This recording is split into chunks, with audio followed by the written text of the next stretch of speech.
Rossella Cendron, ex sindaco ormai di Silea, nuovo consigliere, ex ancora in carica, però giustamente dovrai lasciare l'incarico da sindaco di Silea, da primo cittadino, sei diventata nuovo consigliere regionale nel gruppo, insomma, dell'opposizione, è giusto specificarlo, insomma, le emozioni del primo giorno di scuola e soprattutto le prospettive, che cosa ti aspetti da questo consiglio regionale per tutto quello che dovrai fare per il territorio trevigiano? No, davvero un giorno di grandi emozioni, il giorno degli inizi, ma quello che davvero sento nel cuore oggi è proprio la responsabilità di portare il nostro progetto qui in Regione, perché tutte le persone che hanno creduto al progetto delle civiche venete oggi hanno un rappresentante regionale e la mia forza deve essere proprio quella di portare la voce dei territori qui dentro, con una voce diversa, con un portato diverso che non risponde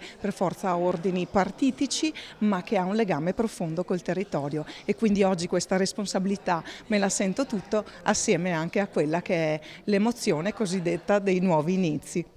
Che cosa succederà adesso a Silea? A Silea adesso, appunto, nel prossimo Consiglio Comunale, che è previsto per il 22 di dicembre, dove andremo ad approvare anche quello che è il bilancio preventivo per il 2026,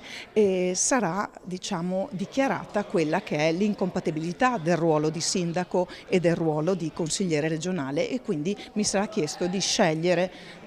la carica. Chiaramente opterò, visto il percorso che è stato costruito assieme alle civiche venete, per questo incarico che ha appunto uno sfondo legislativo, quindi che riguarda tutto il Veneto, e successivamente appunto ci sarà la reggenza fino a nuove elezioni del vice sindaco, e comunque il Consiglio Comunale continuerà a funzionare normalmente.